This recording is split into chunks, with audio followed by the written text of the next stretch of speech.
Buko ka dahon doon kaya pagligo mo dagdagan mo. Yan ang gamot sa nasalabayan. Dahon. Ano ba mo kuan doon? Oh, John Rex, magdala ka nito para ikuskus mo. Ano magkuha? Ha? Mataas-taas din, no? Yan ang gamot sa nasalabayan, guys. Anong pangalan ng gamot na yan? Ha? Anagaw?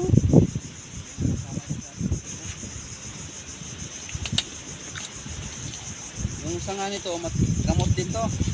Pangpalo. Matigas ang ulo, palo. Yan, ipalo ka John Rex yan. Dikdikin mo doon Dikdikin pagka mamaya. magbanlaw. Tapos lagyan mo ulit yan. Oh. Nalagyan na yan para hindi Tapos maano. ito. Oh. Buti